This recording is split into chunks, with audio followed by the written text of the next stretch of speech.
Thanks everyone for being here today. We have a great webinar for you.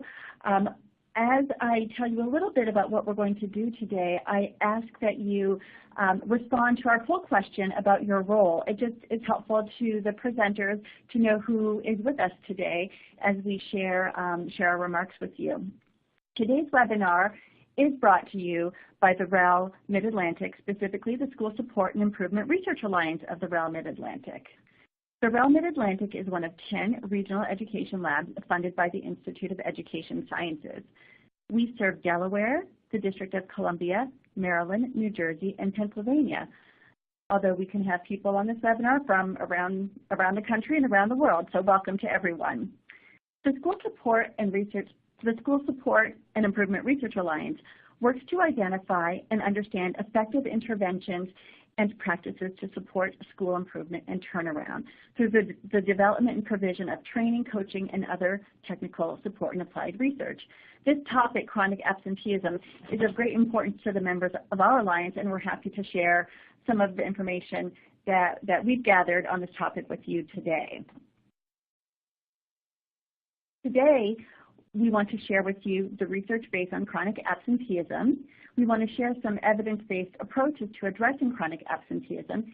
And we're also going to talk a little bit about the current policy context, specifically why the Pennsylvania Department of Education cares about chronic absenteeism. We also have left some time for question and answers. We have a great set of presenters with us today. We have Todd Rogers from Harvard University and Adam Schott from the Pennsylvania Department of Education, and it will be a great opportunity to interact with them. So before we delve deep into the research about the strategies to address chronic absenteeism, we want to share a little bit of information about what we mean when we're talking about chronic absenteeism. So while there is no one official definition of chronic absenteeism, you can read different research reports or different state reports, and they might use slightly different measures of chronic absenteeism. Despite not having one official measure, 32 states are using a definition of missing 10% or more of school days in their ESSA plans. So there seems to be sort of an emerging trend around this 10% or more school days as a common measure of chronic absenteeism. Some of the reports that we'll talk about a little bit later today use slightly different definitions. For example, the Office of Civil Rights from the Department of Education used a report, a well-known report that used missing 15 or more days of school. But we'll be specifying what measure we're using as we talk today. So in 2016, there was really the first national report that looked at the extent of chronic absenteeism across the country. This was released by the Office of Civil Rights at the U.S. Department of Education. And this report, they had collected really various education and civil rights data, including chronic absenteeism, and it reports on the 2013 and 2014 school year. This report was really impactful because they collected data from virtually every public school in the country. And the data produced the first national report. And I think the results are really surprising to many. Nationwide, over 6 million students had missed 15 or more school days in 2013-14 school year. That's 14% of the student population, or about 1 in 7 students. Around the same time, there has been quite a bit of new efforts at the national level, state level, and district efforts around monitoring and reducing chronic absenteeism. What's important to remember, though, is that the national statistic of 14% of students who are chronically absent really can mask important variation at the local level. As this map shows, it shows the darker color has more students chronically absent, the lighter colors less students chronically absent. Just looking at this, what you can really see is that there is variation across the country and across states, and even across districts. So So now that we have the big picture about chronic absenteeism, we want to dive a little bit into what the research says about chronic absenteeism and the impact of chronic absenteeism on student outcomes, and what can be done to address it.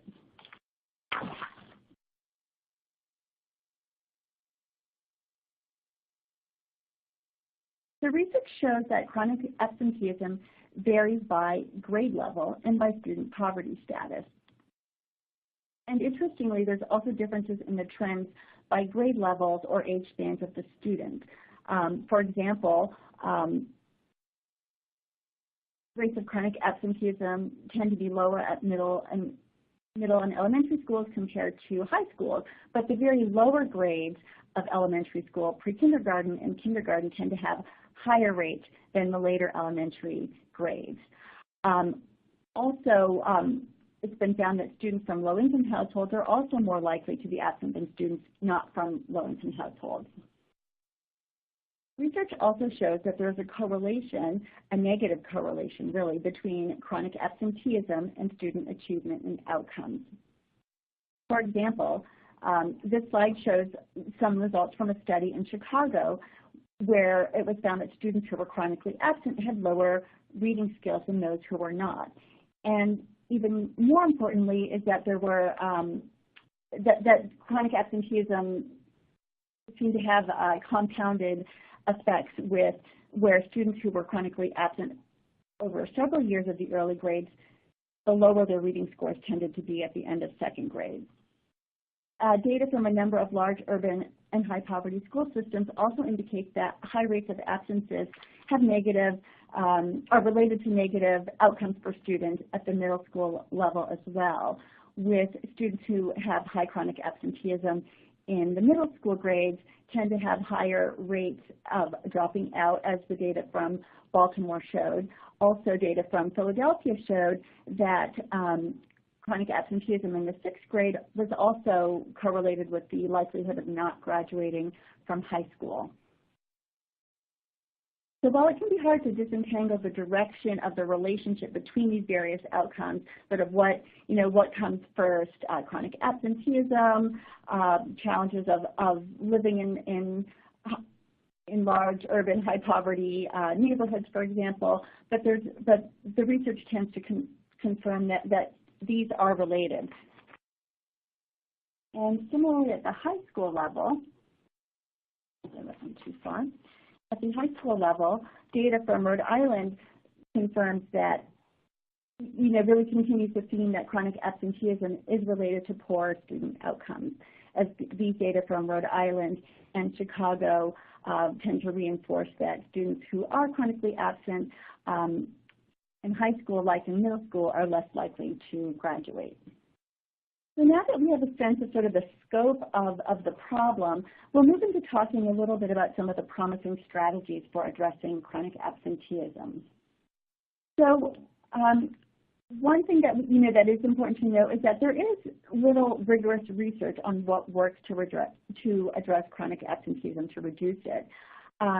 Luckily for us, we have with us, who you'll hear from in just a moment, one of the researchers who has conducted rigorous research on this topic, and we'll be very eager to hear what Dr. Rogers has to share with us in a moment. But to help us understand how we, chose what research to highlight here, we really wanted to share that what we did is we looked at evidence reviews to see what factors or what studies seem to show around being successful for reducing chronic absenteeism. We also consulted what experts identified as some best practices for reducing chronic absenteeism, and we also conducted a thorough review of the literature ourselves.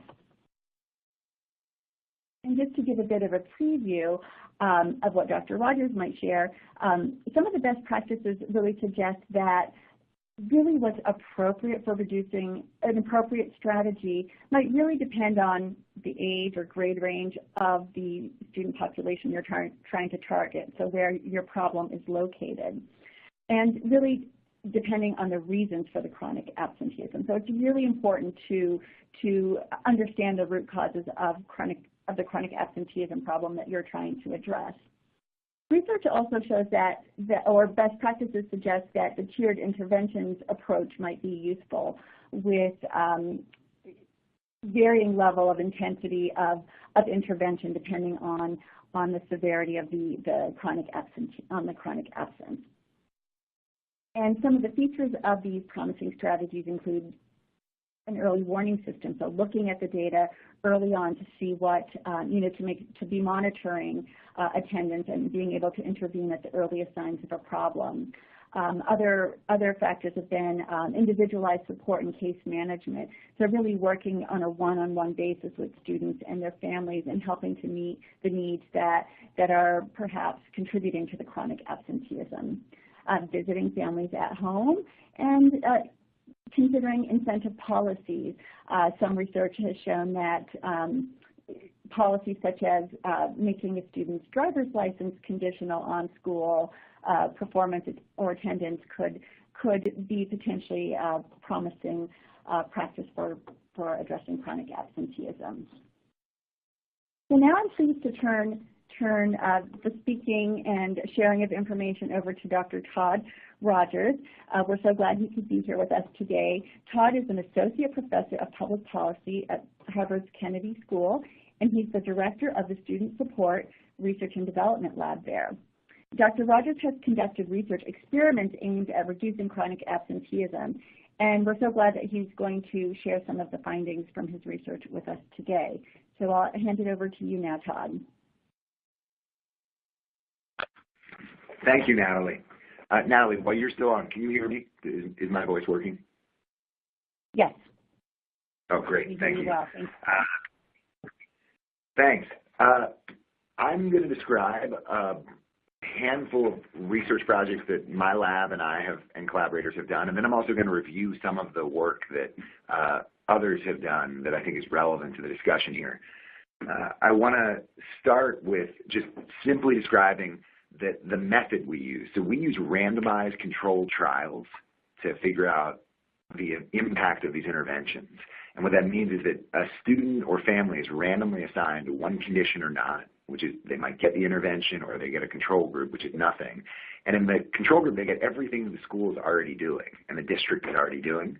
And it allows us to isolate the incremental effects of the actual interventions we're looking at. And this is really important because correlations, just students who receive some treatment do better. Without an experiment, it's hard to know that the treatment did it as opposed to all the other things that are going on. So everything we're describing here are randomized experiments. I'm going to start with a set of randomized experiments that I have conducted with collaborators in dozens of schools, in probably about 15 school districts involving close to 100,000 families, replicated many times.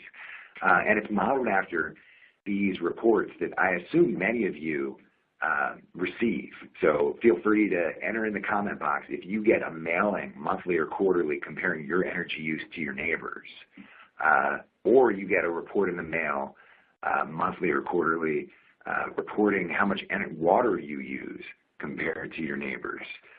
And these two sets of interventions I and others have studied. And they're among the most effective ways to get people to reduce their energy use and reduce their water use. So that energy use one, for example, results in people reducing their energy use as much as they would if you increased the price of energy by 20 or 25%. It's incredibly potent. 1 in 6 U.S. households now receives it. And it's basically the most effective way to reduce energy use other than a technology change or a price change. Similar for water use. And in a set of experiments we initially did throughout district-wide in the school district of Philadelphia, then we did in Chicago Public Schools, then we did in 10 districts in California. We ran a whole series of experiments looking at these kinds of reports. And I want to underscore that they target two false beliefs that parents hold. The first is that parents underestimate how many days their kid has missed of school. So if my kid has missed 20 days, I might think my kid has missed 10 days. And adding this kind of corrective information, correcting how many days my kid has missed, which I've lost track of, and drawing their attention in a very clear way, more than doubles the impact of just simply reminding parents. of the importance of attendance. Additionally, we have the social comparison piece, and we're figuring out when that is most effective and when that is not. But across a lot of different settings, it appears that this sort of social comparison element can be potent. I want to underscore the modality here. So we send it by mail, and mail is read and remembered. Something like 25% of people in the control group who do not receive the mail report getting it, which is just not true. I've done lots of experiments where we see similar things. But 75% of the treatment group remembers getting it weeks after it's arrived. That is to say that at least 50% of people in the treatment group got it and remembered it and read it closely.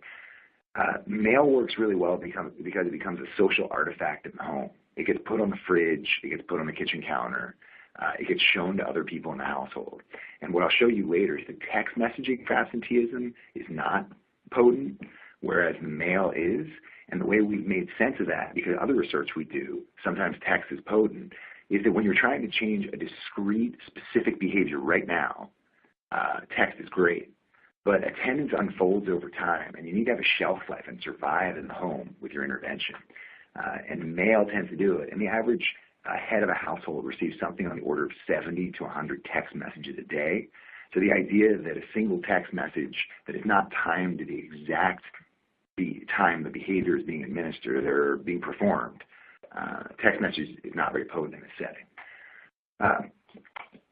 This intervention consistently reduces chronic absenteeism by 10 to 15% district-wide throughout the sort of treatment universe. We see this from the randomized experiment, and we replicate it across lots of different districts.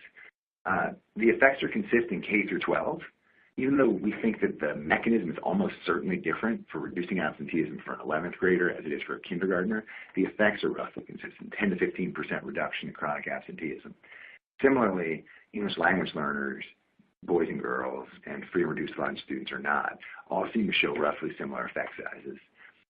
It's about 100 times more cost-effective, which we'll get at in a moment, than other common practices like truancy officers and social workers and mentors. It costs about $5 to $10 per additional day of attendance generated.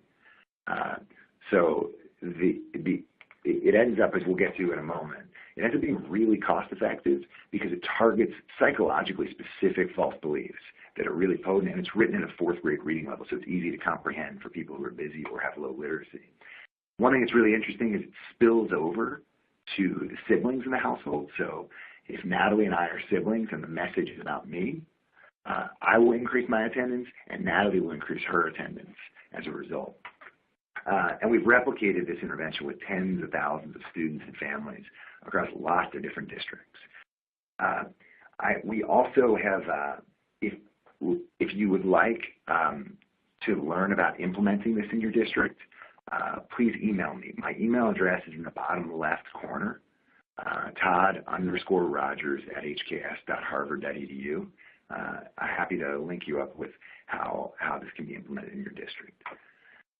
Another promising strategy, we did this large randomized experiment with Hetty Chang of Attendance Works and Kamala Harris and her team when she was the Attorney General in California, in a very large district in California that sends these notices of truancy, which I'm sure many of you send, probably all of you send notices of truancy to students who miss 3 days of school or more. It's state mandated in nearly every state and district, some version of it. In California, it was written at a college reading level with very threatening language at 8-point font with 352 words. What we did was, with the Attorney General's office's help, we modified it so we put the mandated language down at the bottom in 4-point font, and then we wrote it at a 4th or 5th grade reading level so it's easy to understand in 16-point font, and as if we were writing it for humans. So it was written by lawyers for lawyers, so we wrote it as if it was intended for humans and not lawyers. And what we found is that this notice of truancy increased the impact of the notice of truancy by 20%. And similarly, email me if you would like the notice of truancy information. We're happy to share this. This is publicly available, and this is for California, but you'll get the spirit of it. And for your different states, you'll have to figure out what compliance laws you have to comply with. But the idea here is simplifying pre-existing communications to families so they're easy to understand, they have this partnership tone, and they make it really clear what you're encouraging and what you're trying to do. Seems to make these communications way more effective. So I want to talk about 3 tactics that are not as effective as believed. I ran a randomized experiment with a set of collaborators, Carly Robinson at Harvard, Yana Gallus at UCLA, Monica Lee at Stanford. And we ran it with 15,000 high school students who had at least one perfect month of attendance. And what we did was at the end of January, a chunk of the students were randomly assigned to receive no award at all. And another chunk of them received an award saying a really nice, embossed, fancy, symbolic award that they were not expecting that said, "Congratulations on a perfect month of attendance." It was mailed to them in a fancy envelope, and we were giving them a surprise award, a one-time award for having had a perfect month of attendance. And we expected that this would increase attendance relative to the control group. And what we found was that it decreased attendance relative to the control group. Giving these students these symbolic, unexpected awards for perfect attendance decreased their subsequent attendance relative to not sending them the award. And the way we made sense of that is in subsequent studies, we've come to understand that when the students received these awards, they interpreted them as meaning they attended school more than their classmates. And they also interpreted them as meaning they attended school more than the school expected them to. And both of those licensed the student to attend school less.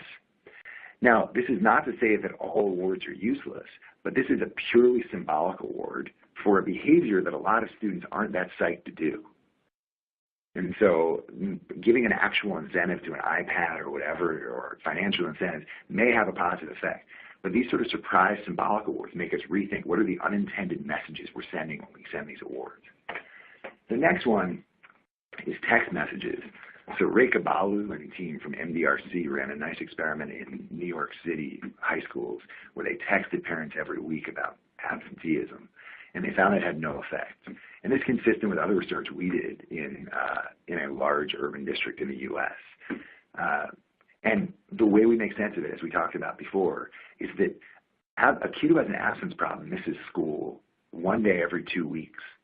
And families get so many text messages that if the text message isn't calling for an immediate action the moment it arrives, it just disappears in attention into the ether. And so this sort of idea that text messages are a panacea or even an intervention, a useful intervention at all, needs to be rethought. Of course, there is some research, especially for pre-K and kindergarten, that personalized programs of communication may be particularly effective, but at a district-wide level at scale, it does not appear to be. And then finally, the third one, which is a increasingly common strategy, is mentors. So the only randomized experiment where people are randomly assigned to one group and to receive mentors and not the other, where they get their control group, was done in Chicago Public Schools by the Urban Education Lab, which was at University of Chicago. It's a pretty large randomized experiment, a whole wide range of grades. And what they found is that mentors, the mentors they assigned was part of a Check and Connect program. The mentors they assigned were full-time mentors in the schools who managed a portfolio of 20 to 30 students and checked in with the students at least once a week personally, and also checked in with the families twice a month, so once every other week. And what they found was that mentors could reduce absenteeism at a cost of about $500 per day generated. So an upper limit of about 3 days per treated student. Now, this we'll talk about in the next slide compares pretty unfavorably to the intervention we described that was mail-based and easy to implement district-wide, which generates a day of attendance at a cost of about $5 to $10 per day, as opposed to $500 per day generated. Of course, this is the only randomized experiment on this topic, and there are lots of other benefits of having mentors and more caring adults in the schools. But this is all sort of for these three, sort of the most up-to-date research on these topics.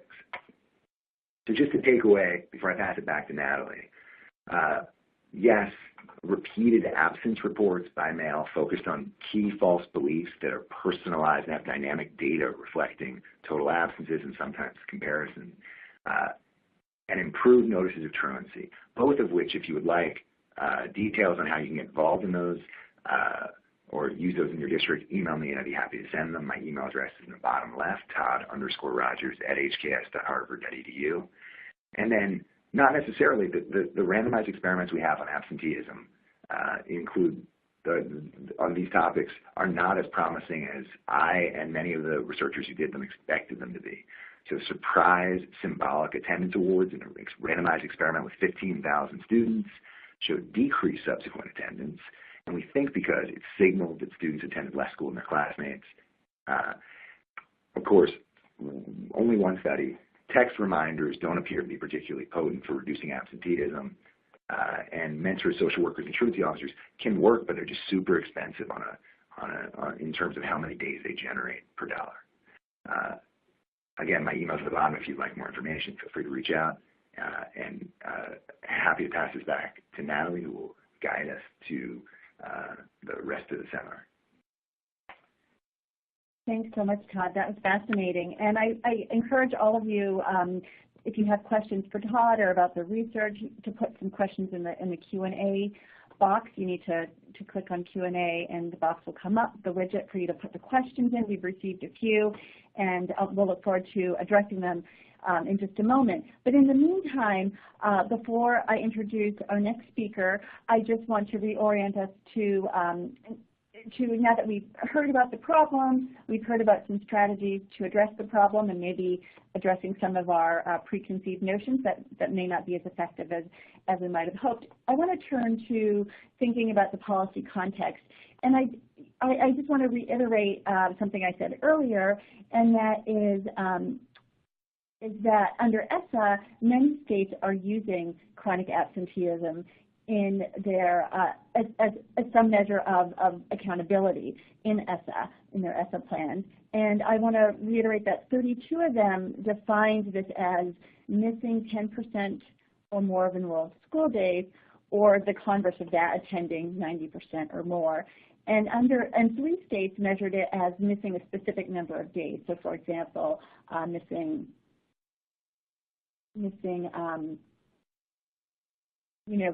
20 days of school or something like that, some specific number of days as opposed to a percentage.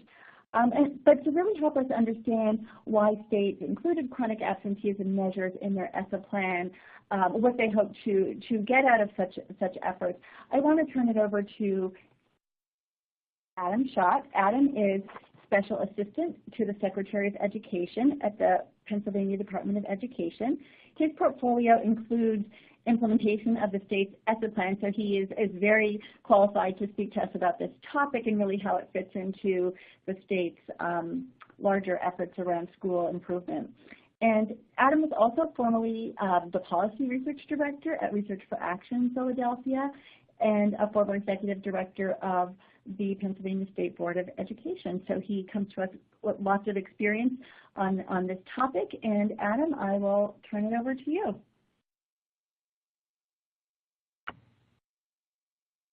Okay, Natalie, thanks very much. And thanks to the full REL team for their work on this subject and for their support of Pennsylvania. I'd like to begin, as Natalie said, by providing some policy context about the Commonwealth. First, Pennsylvania, like a lot of states in the Northeast, has a strong tradition of local control of education decision-making.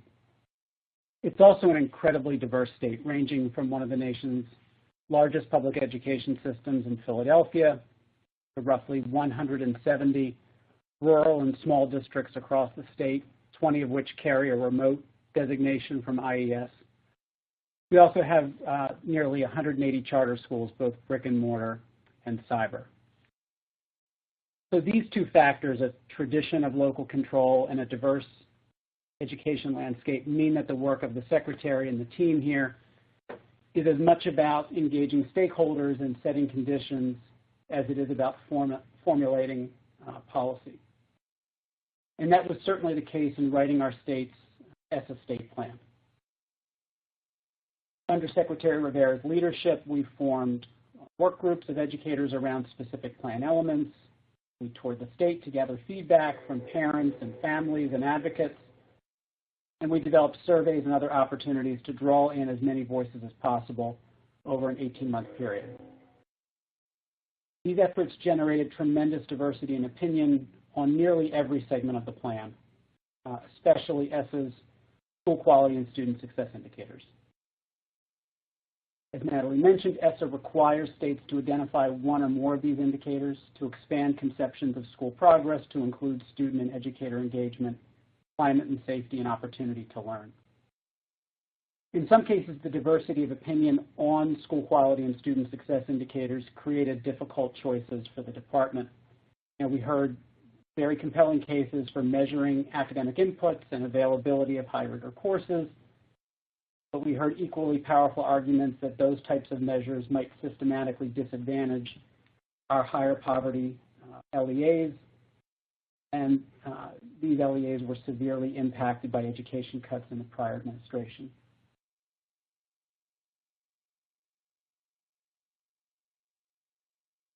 There was also some interest on the part of stakeholders to use existing surveys and other tools to measure school climate for purposes of annual meaningful differentiation. Here again, we heard good counterpoints that using those climate measures for high-stakes accountability might reduce their utility for the original intended purpose.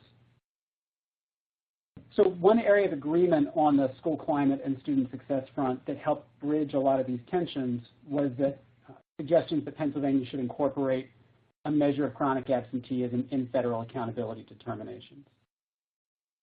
District and school leaders, parents and families, advocates, researchers, labor leaders, partners in the faith community, all understood that every other goal in our state's ESSA plan, goals for raising achievement, closing equity gaps, they all depended on students being in school.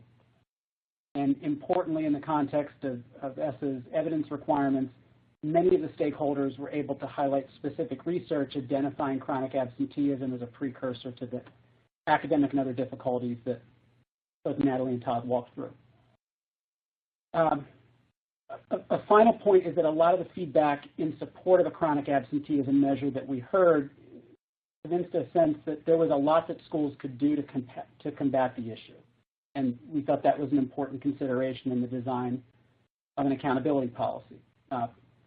Dr. Rogers spoke to some of the very concrete and reasonably affordable approaches, postcards, other communication devices that have been shown to improve attendance in Philadelphia and other school systems nationwide. And those practices carry important spillover benefits for other students. They strengthen ties between schools and families and generate momentum in the context of school improvement activities. So with that as some policy background, I'll turn to some state-level data. I want to begin by underscoring that chronic absenteeism, as Natalie said, there's no one formal definition, but the way most states have conceptualized it, it's a very different measure than the school level average daily attendance data that was historically used in funding formulas.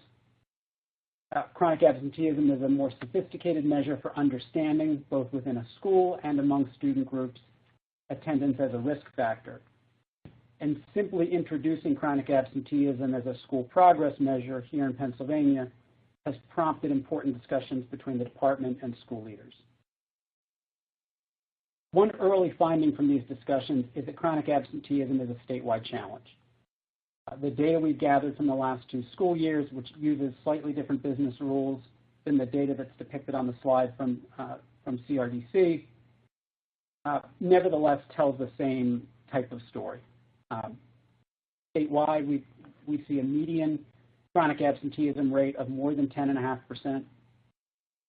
More than 630 of our public schools report chronic absenteeism rates of 20% or higher, so in other words, extreme or high levels of chronic absenteeism. These schools are found in our large urban centers, our smaller city school districts, suburban communities, rural regions, and include both traditional and charter schools.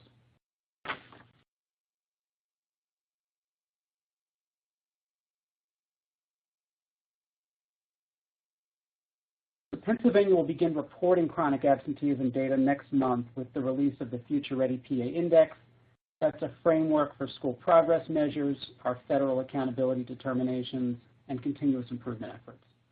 Future Ready will depict chronic absenteeism data in the context of both school level and student group performance, as well as statewide averages, peer district or LEA comparisons, and the state's long-term 2030 academic and other goals.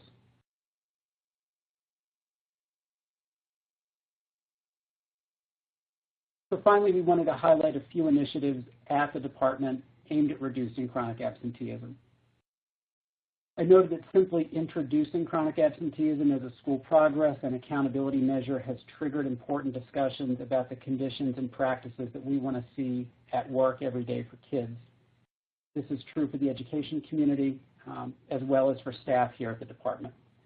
So as we've been implementing this measure, PDE is partnering with the REL to understand how the chronic absenteeism measure functions for different school types based on size or grade configuration or urbanicity, how our state's specific approach to measuring chronic absenteeism compares with efforts in other states, and whether down the line any possible variations in that measurement approach might produce different outcomes with respect to identified and served schools. Obviously, identifying schools for support is the easy part. Much more difficult is ensuring a consistent level of quality in the design and deployment of those supports. Beginning this school year, schools designated for either comprehensive support and improvement or targeted support and improvement will receive dedicated, tailored, and regionally deployed technical assistance from multidisciplinary teams. As we've gone about building those teams, we've been intentional in identifying staff with demonstrated experience working in schools that have set conditions and established practices to reduce chronic absenteeism. This approach, which we call the statewide system of district and school improvement, was recently validated in a 19-school, 3-district pilot over the course of the 2017-18 school year. Secretary Rivera feels strongly that in making the transition from NCLB to ESSA, we have a critical window to listen to the field, build supports that acknowledge and respond to local conditions, and frankly acknowledge what did not work under NCLB. This pilot confirmed that improvement activities that work in a large urban system like Pittsburgh may not be applicable to a large, geographically dispersed and rural district. And it further confirmed that school improvement activities need to contain explicit building and district level lenses. On a subject like chronic absenteeism, district level factors like attendance zones, transportation policies, data systems, and more bear on the daily work of schools to ensure that kids are attending and attending regularly. But at the building level, climate and culture, parent and family engagement, for example, through Title I or parent advisory councils, and educator voice are vital. So both of those approaches, district and school level, are explicit in our school improvement work. Just a final example, several members of the senior staff here at the department come from the school district of Lancaster, which is a high poverty urban school district of roughly 12,000 students. It includes one of the state's highest concentration of families in transition and one of the nation's highest concentration of refugee students. By way of background, the secretary served as superintendent there for 7 years before coming to PDE. One of the deputy secretaries here at the department previously served as a principal of an elementary school in downtown Lancaster. Attendance was a significant challenge in this school and an obvious challenge in addressing academic performance. But the school climate was strong, teacher attendance was consistent, and parent engagement was high. It was actually the parent engagement that revealed that it wasn't in-school factors, but rather the work schedules of parents that were at the root causes of chronic absenteeism. Specifically, in this case, it was parents working low-paying jobs at a nearby plant on a very early morning shift, and those parents were not able to access the fee-based before-school care. And so the district's attention to community schools initiatives validated efforts on the part of that school's administration to engage with local clergy and other partners in the immediate vicinity of the school to ensure safe childcare before and after the regular school day. So it's those types of specific lessons and examples that have informed our work to set conditions and identify possible approaches to community schools as another lever in combating chronic absenteeism. So with that, I'll pass things back to Natalie to take us forward. Great, thank you.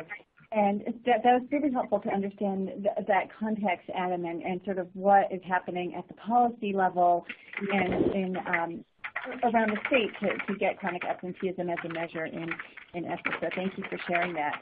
I'm going to turn it over to Joanne Fleider, who is going to moderate some questions and answers. We've received quite a number of questions in the Q&A box, so thank you for that.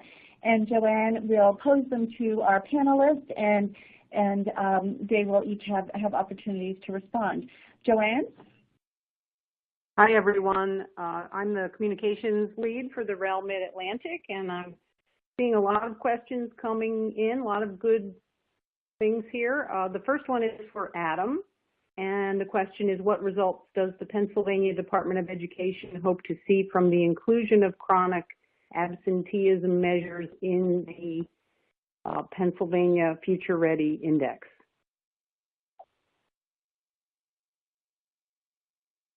So in terms of Future Ready, which again is going to be our state's public-facing school progress measure, one of the key goals is that it's going to provide parents and families with additional data that can inform their own advocacy efforts, their interactions with school staff around chronic absenteeism as a measure of school climate and learning conditions. And we see that as a crucial first step in all of our other school improvement work.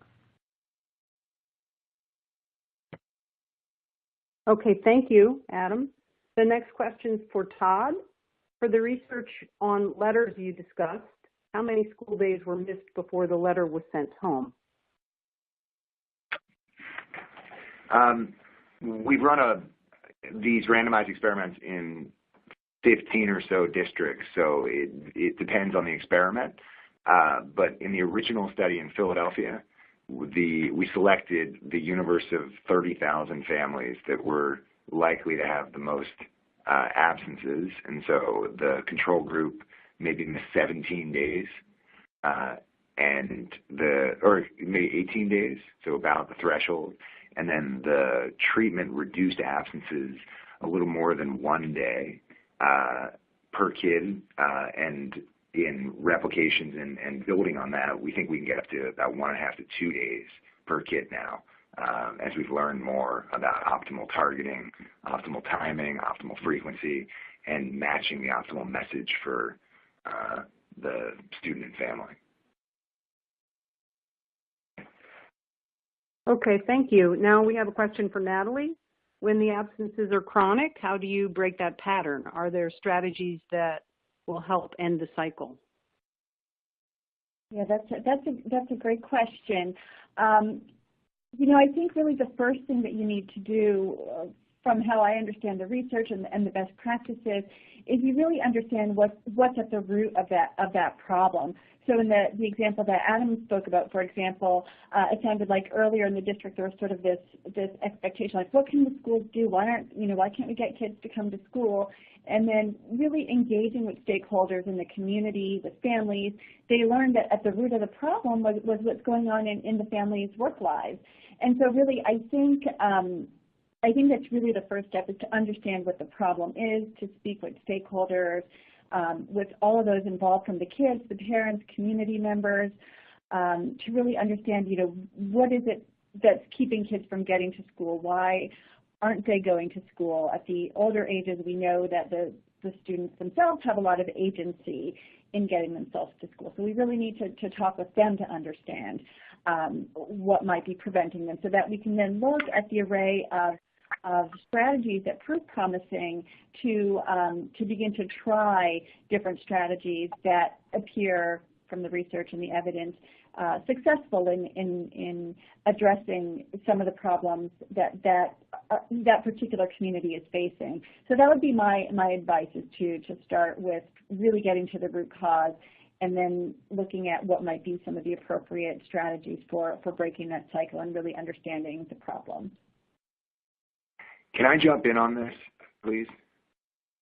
That would be great, Todd. Thanks. When we talk with district leaders, we always start by saying there is no silver bullet. No intervention is going to solve any of these problems. The solution, if it's going to come, is going to be a combination of lots of different things. And I think it's really important to realize the diversity of reasons a kid is absent, and there is no single intervention. And I think that's consistent with what's been said all for the last 45 minutes.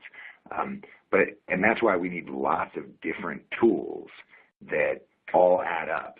And so, for example, when we talk about these light touch, district-wide scalable interventions, they can reduce chronic absenteeism 10 to 15%.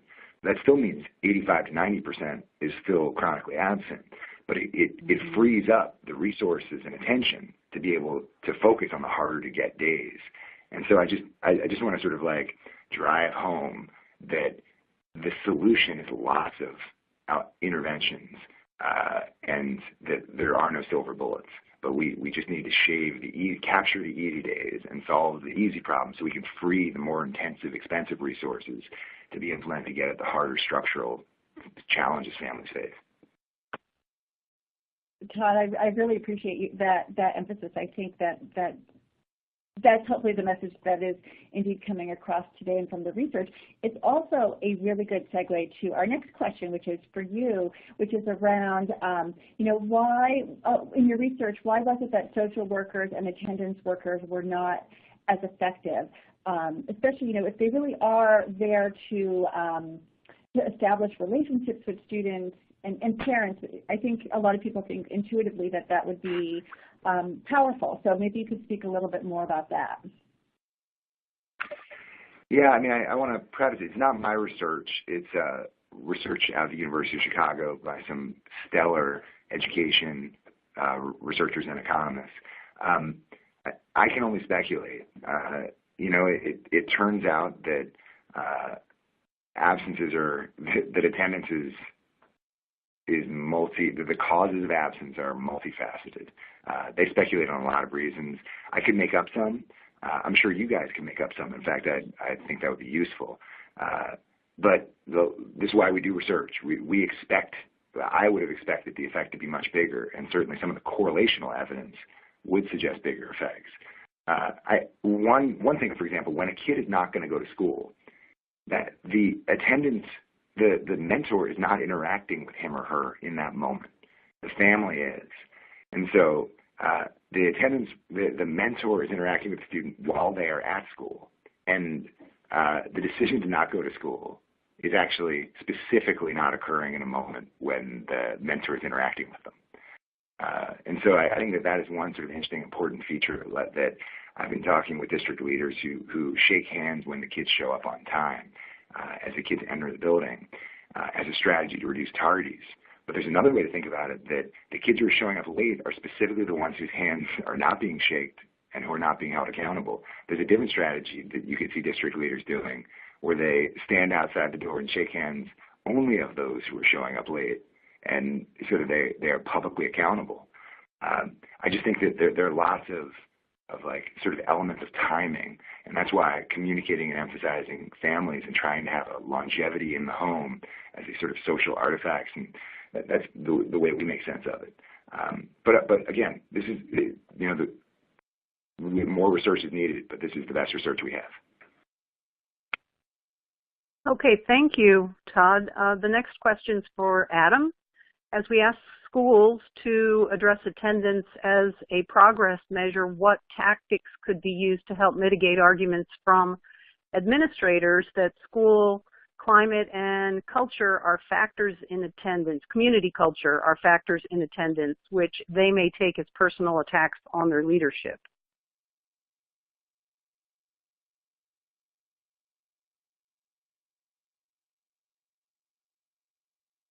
That question for Adam? That's a great question. So I think part of it is just being very careful about how we message some of these issues. We're not In Pennsylvania, we're trying to be explicit that we're not talking about failing schools or low-performing schools. We're trying to be specific around a challenge that rises from the data, from a root cause analysis, and just emphasizing collaboration between the department, our regional support teams, and administrators. This is all that we need to have balanced accountability between the state and LEAs and communities, and that we all have work to do. But the messaging is a challenge in all of this work, and it's a piece that we're constantly trying to attend to. Okay, thanks, Adam. We have another one for Todd. Are there differences in race, ethnicity in relation to the research you discussed?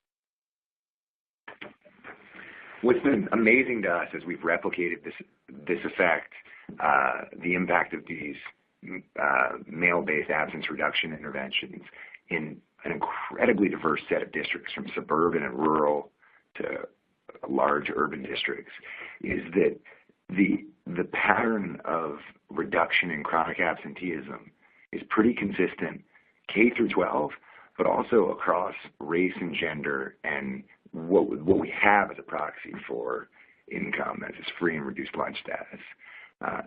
Now, so that means it's a pretty smooth treatment effect. That means that it reduces absenteeism at basically all levels, and we only target the bottom 50% of students on absences. So we're not communicating to the students who already attend school as much as we would hope and expect. We're only targeting the at-risk students, and that's the way it has shaken out across dozens of districts now. And the way, certainly the mechanism is different, as we talked about earlier, that different grade levels and different kinds of families and different kinds of districts, the reasons kids are absent and the reasons we avoid absences when we administer interventions is going to differ.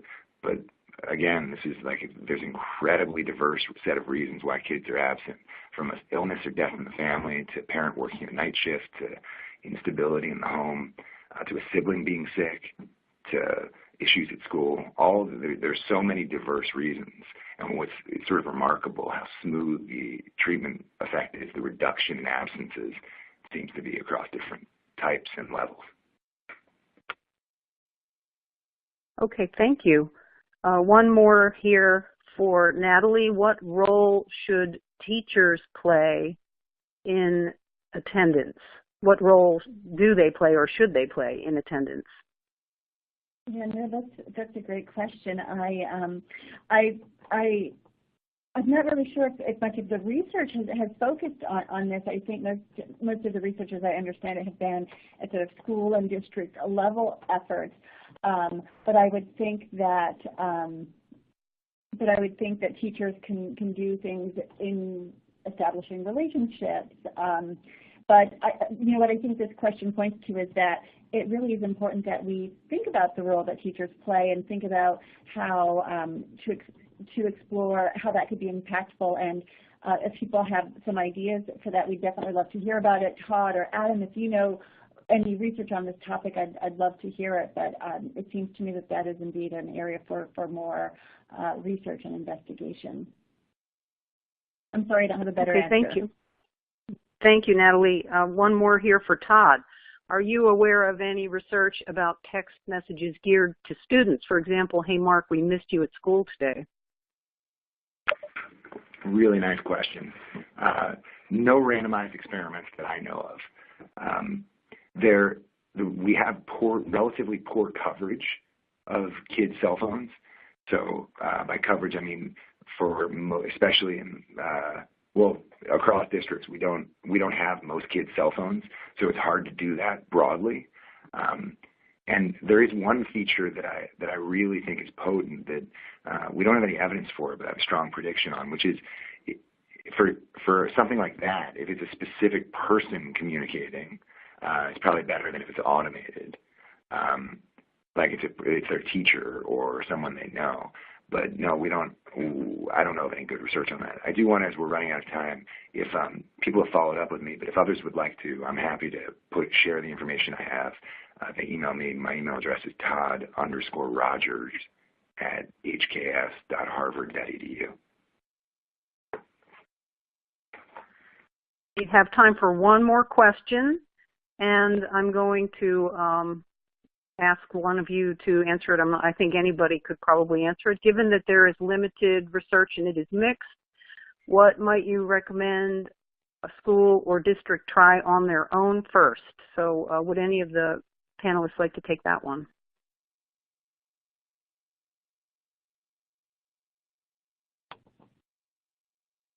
Oh, that's a good question. You saved the hardest one for last, Joanne. This is Natalie, and you know, I think in many cases, and I'm happy for any of our panelists to jump in. I would think that, as I think I said a little bit earlier, it's really important to maybe first really make sure that you know what the problem is that you're trying to address. Are the kids who are chronically absent really the ones that you think and have assumptions are? You know, really be data-based to look at the evidence and to see who is missing school, when are they missing school, does it correlate with the weather, does it correlate with other things going on in the community that you might know of. And then to try something. And the other thing is, I think Todd said that, you know, we need to try lots of different things because there isn't a lot of good research, and there's, even with the research that we have, there's still something like 85% of the absences with these interventions that are promising that's still out there, that's still not reduced, and there's still a significant amount of absence. So, you know, to try something. But think about the context, think about the needs, think about your population, and try something. And just because you're trying something doesn't mean you have to try it forever. Give it enough time to see if it's working, and if not, you know, try something else or try different things at the same time. Maybe among your student population, you understand there's 3 or 4 sort of different reasons that seem to be underlying chronic absenteeism, whether it's student motivation, student mental health, parent issues at home. Think about what are some different strategies that could be used to address the different facets of the problem.